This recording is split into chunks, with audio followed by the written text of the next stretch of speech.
The voice pierced through the wall as if there were no concrete, no bricks, no pain, just a prayer. Jordan lay in bed 415.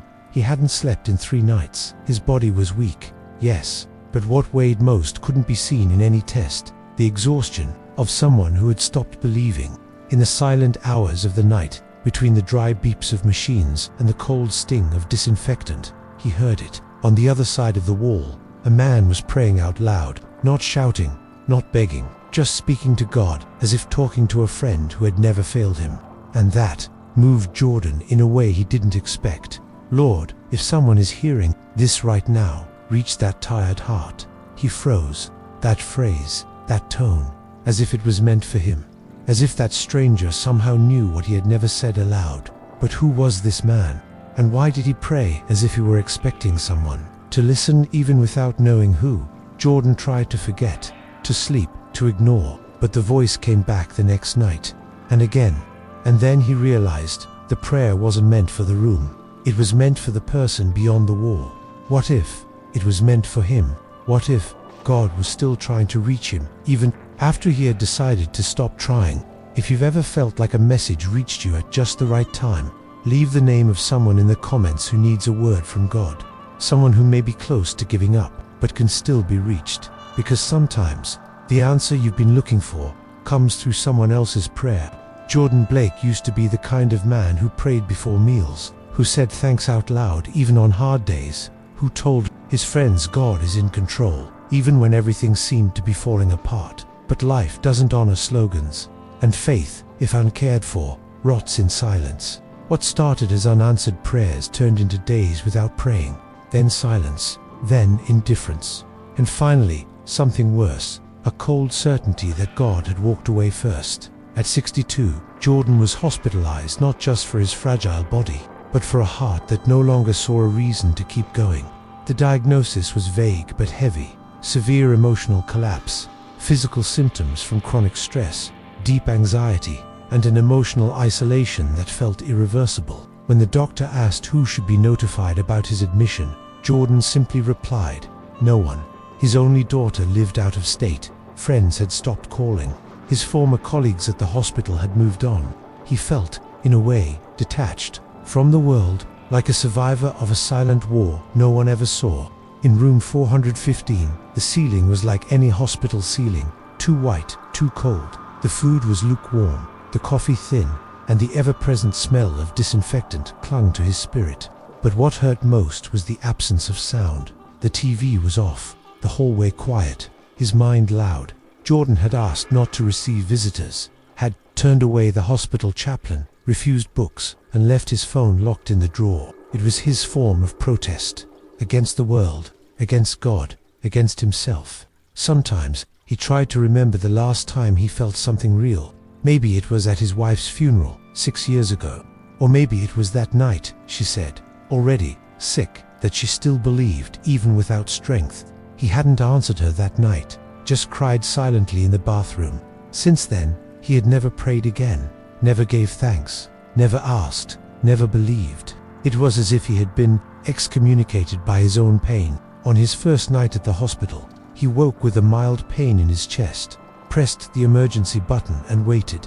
A nurse arrived with an automatic smile, adjusted the oxygen, offered a sedative, and left. He lay there in the dark, wondering if this was how it all ended, with a light pain, a red button, and a nameless face saying you'll be fine out of protocol. But it was on the second night that something changed. It wasn't an apparition. It wasn't a miracle. It was a voice. Jordan was turned toward the wall, his face half covered by the blanket, when he heard it for the first time. It wasn't a whisper or a shout. It was a prayer. From the room next door, someone was speaking to God out loud, without fear, without rush, without shame, as if having a private conversation with someone who was truly present. Jordan shifted in his bed. Uneasy, he thought about calling the nurse, but something in that voice held him back. It was ... different. The words didn't follow the typical prayer format. It wasn't a Lord, bless my family. It was deeper, raw, real. Father, if this pain I'm feeling can be used to reach another heart, then let it be so. Jordan felt a chill crawl down his spine. It didn't make sense. Why would someone in pain want their suffering to help someone else, Who prays like that? Who speaks to God that way? Curiosity started to outweigh his skepticism. He slowly turned, repositioned his pillow, and listened more closely. The voice continued. Spaced phrases, pauses between them, as if each prayer was being measured, considered, felt. Touch the one who thinks it's too late to come back, even if he doesn't ask you for anything anymore. Jordan sat up. Slowly, his body felt heavy, but what hurt most was the echo of that sentence, because he knew it was about him. The next morning, he asked a nurse who was in room 414. She replied, "Oh, a gentleman named Thomas, very reserved, but always kind to everyone." Jordan wanted to ask more, but stopped himself. A part of him still resisted the idea that this could be more than coincidence. But that night, the prayer returned, and it felt even more personal. Reach the one who's one step away from giving up, even if he's just beyond the wall. It was impossible to ignore. The voice was speaking to him, even without knowing him, even without seeing him. And Jordan began to doubt his own resistance, because, for the first time in a long while, something was stirring inside him. It was still early, still fragile, but it was real. And that was the moment everything started to change. On the third night, Jordan didn't wait for sleep. He wasn't trying to rest anymore. He was trying to understand. The clock on the wall blinked blue, showing to 11 a.m. when he pulled the pillow closer to the headboard, adjusting his body to the perfect position to hear. Something inside him resisted calling it faith, but it wasn't just curiosity anymore. It was hunger, thirst, a kind of emptiness that seemed to be touched by that slow, steady voice, one that pierced walls and certainties alike. And then, it came, "Lord, even if this prayer doesn't reach where I expect, let it find the one who needs to hear it most." Jordan's throat tightened.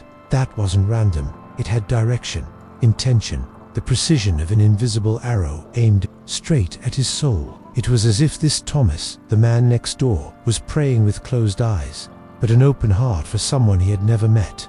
Jordan started to imagine who this man might be. Old, young, black, white, sick, faithful. And suddenly, he realized none of that mattered, because what he was hearing was more than a voice. It was presence, a presence that made his eyes burn for no reason he could explain. Over the next few days, the prayers continued, but never the same. Each night brought new words, new images, new pleas that felt written just for him.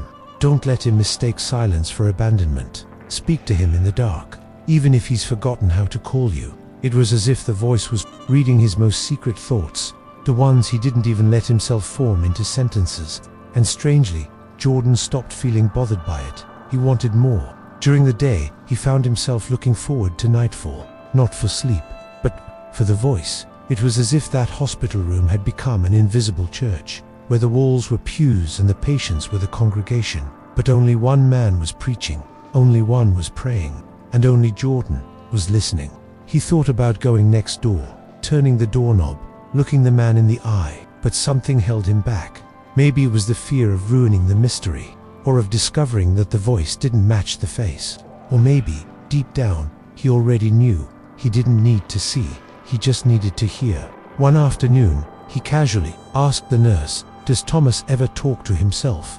She chuckled. "He talks to God out loud, especially when he thinks no one's listening." Jordan answered with a half smile, trying to hide how much sense that made. But there was something more, something he still didn't understand. Why was all of this affecting him so deeply? Why was he a man who had rejected faith for so many years, now leaning against a thin wall like a child, afraid of the dark, listening to stories of hope before sleep? In a sudden impulse, he pulled open the drawer beside his bed and found a pen. He searched for paper, but there was only a crumpled patient rights pamphlet. On the back, he scribbled a single sentence: "If you only knew how much your prayer is reaching me." He thought about sliding the paper under the wall, but there was no way, so he left it on the table. The gesture alone felt enough. That night, the voice came back softer this time. "And if he's listening now, Father, touch that heart the way you've touched mine." Jordan closed his eyes tight. Silent tears slipped down without permission. He didn't know if it was sadness, grief, guilt, or all of it at once. Then came the sentence that completely broke him. "Tell him it's not too late, that what's behind him hasn't cancelled what you still have ahead for him." Jordan turned his face to the ceiling and whispered, no sound coming out, Is it really not too late? After all this, after all these years running from you? The next morning, he didn't want to eat, but he did want to leave the room. He asked to be taken to the chapel. It was the first time in years he had asked for anything, not from God, from himself. The nurse wheeled him gently. The chapel was empty. A wooden bench, an open Bible, an unlit candle. He sat there, breathing, watching, closed his eyes, didn't speak, but he felt that something was moving, something invisible, something that had once come from the other side of the wall, and now lived inside him. When he returned to the room, that night's prayer was missing. There was no voice, no words. The wall was silent. Jordan felt orphaned, as if that silence was a test or a farewell. But deep down he knew, when the voice goes quiet, it's time to start speaking. And he didn't know it yet, but he was about to find a song that would bring him back. The next morning, the silence in room 414 remained. No prayer, no sound, no presence. Jordan woke up with the feeling that he had lost something precious and couldn't even explain what. It was like when someone stops hearing the ticking of a clock that's always been there and suddenly realizes how much it had filled the silence. He looked at the wall as if trying to see through it, but there was only beige paint, shadows, and a kind of quiet that hurt. Later that day, when he was taken again to the chapel, a request he now made freely, Jordan entered with slower steps, like someone stepping into sacred ground without knowing what to expect. He had the crumpled pamphlet in his pocket, the one with his single line written. Maybe he'd leave it there, or maybe not, but what he found upon entering wasn't silence. On the front bench, a large, old Bible lay open. It hadn't been there the day before. Several pages were marked, and a blue ribbon pointed to one in particular. Jordan felt a kind of pull, not exactly curiosity, something deeper. He stepped closer with reverence, as if about to touch something not made by human hands. Inside, a folded sheet of paper rested, plain paper, handwritten, strong letters. He unfolded it gently. It read, "If you don't know what to say anymore, start here. This psalm once spoke for me, when my own voice had failed." Below, just a number, 6. Jordan hesitated, slowly flipped through the pages until he found Psalm 6. He was never the type to know psalms by number, but something in that note carried urgency when he found it. His eyes fixed on the beginning. He read silently. Then, for some reason he couldn't explain, he read it out loud. "Lord, do not rebuke me in your anger, nor chasten me in your hot displeasure. Have mercy on me, Lord, for I am weak. O Lord, heal me, for my bones are troubled." His voice trembled, but it wasn't just his tone, it was his soul, shaking from within. Each word felt like it had been written inside him years ago, and only now was he reading them. "My soul also is greatly troubled, but you, O Lord, how long? Return, O Lord, deliver me. Oh, save me for your mercy's sake." The reading became a confession. The sound came out wet with emotion, as if Jordan were washing his wounds with his own words. "I am weary with my groaning. All night I make my bed swim. I drench my couch with my tears." He paused. The paper in his hands trembled. He felt a heat in his chest. It wasn't physical. It was something between repentance and redemption. In that moment, Jordan understood. It wasn't about the psalm. It was about him. It was as if that psalm had waited all those years, hidden, quiet, tucked between aging pages, waiting for him. And someone, some Thomas he might never meet, had placed it there, in the right place, at the right time. Jordan knelt down. He didn't know if anyone was watching, but he didn't care. "If there's still a chance for me, let this prayer be my beginning." At that very moment, something different happened inside him. It wasn't lightning. It wasn't a visible miracle. It was a subtle yet powerful certainty. God was still listening. He got up slowly, returned to his room, and spent the rest of the day in silence. But now, it was a different kind of silence. A silence filled with answers. Late in the afternoon, a nurse entered. "Mr. Blake, I have something for you." She held a folded note. Jordan took it gently, unfolded it slowly. It read, "If you found the psalm, then the prayer worked. Keep talking to him, even when it feels like he's not answering. Sometimes, heaven responds, with echoes." Thomas Jordan sat on the bed, speechless. The note was dated 3 days ago. Impossible. He had only found the psalm that morning, but somehow, Thomas already knew. And right then, Jordan understood. Faith doesn't need logic. It only needs space, and someone willing to listen. He looked at the wall of room 414, and for the first time, he didn't wait to hear. He decided to speak. That night, he sat at the edge of the bed, took a deep breath, and prayed out loud, not to sound spiritual, not to be heard by someone on the other side, but because now, his voice had found a path. Lord, I'm back. Jordan never knew how to pray eloquently, never had. Even in his more devout days, his prayers were blunt, dry, almost clinical. But now, something had changed. He wasn't praying out of habit. He was talking to someone who, he knew, was truly listening. The words didn't line up like a sermon. They stumbled, tangled, got caught in his throat, but they came, and that was everything. That night, after praying with a quiet but steady voice, Jordan slept deeply. For the first time in weeks, when he awoke, his body felt foreign. No pressure on his chest, no weight on his shoulders, no shadow over his eyes. The pain hadn't vanished, but it felt different, manageable, as if someone was now holding it with him. As he stepped out for physical therapy, he crossed paths with a young nurse carrying a folder. She paused, looked at him, and smiled. "Mr. Blake, I heard your prayer last night." Jordan froze. She continued, "No, don't worry. I just happened to walk by in the hallway. I didn't catch all of it, but I heard enough." He smiled, a little embarrassed. "And what did you think?" She shrugged with kindness. "I thought it was real," then walked on. That stayed with him the rest of the day. The thought that his prayer, imperfect as it was, could reach someone. He had never imagined it. That his pain, translated into words, could become a bridge to another soul. And for the first time, Jordan wondered, what if this was his mission now? The next afternoon he returned to the chapel. In his pocket was the same note from Thomas. When he arrived, he found a new paper left on the bench, a handwritten letter from a grandmother, asking for prayers for her grandson who had tried to take his own life. It ended with, "If someone finds this, please pray for him."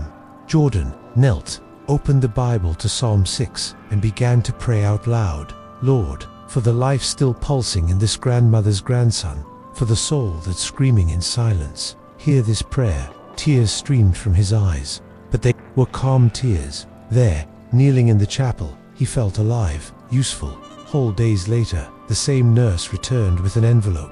"They found this on the chapel bench. It has your name on it." Jordan took it with trembling hands. It was from the grandmother. "Jordan, I don't know who you are, but your prayer saved my grandson." He woke up saying he heard a voice praying to God for him, and he decided not to take his life. "I believe it was you. Thank you. May God never stop using you." He pressed the letter to his chest, took a deep breath, and smiled. Something he hadn't done in a long time. That night, there was no voice from the room next door, but Jordan no longer felt orphaned, because now the voice was his, and maybe he had never stopped believing. He had just been silent for too long. Before bed, he wrote in his makeshift journal, "Faith isn't what we feel when everything's fine. It's what we choose to keep saying, even in the dark." The night's silence returned, but it was a different kind of silence, the kind that comes just before a response or a new calling. And the next day, that calling would come. That morning, when he was discharged, Jordan hesitated. The medical team had everything ready, papers signed, test results reviewed, prescriptions written, but something in his chest resisted the idea of leaving. It wasn't fear of going home, it was the feeling that maybe it wasn't time to go yet, as if his staying there had more to do with purpose than with recovery. "Can I speak with the social worker?" Jordan asked the nurse. A few hours later, sitting in a room with tall windows and the smell of old paper, he explained, "I'm not a pastor, I'm not a chaplain, I don't even know how to pray well, but there's something inside me asking to stay. Can I volunteer, even if it's just to listen or hold someone's hand?" The answer came quicker than he expected. "We've had other patients do that, and honestly, we need more people like you." And that's how, a few days later, Jordan began walking the hospital halls wearing a temporary badge with bold letters, "Volunteer." On his first day, he simply walked, observed. He listened to half-spoken conversations, muffled sobs, fragile breaths. On the second day, he took a chance. Sat beside an elderly man who had been staring at the floor for hours. "Mind if I read you a psalm?" he asked. The man didn't answer, but he didn't say no either. Jordan pulled out the Bible he now carried in his pocket and read Psalm 6, voice firm but gentle.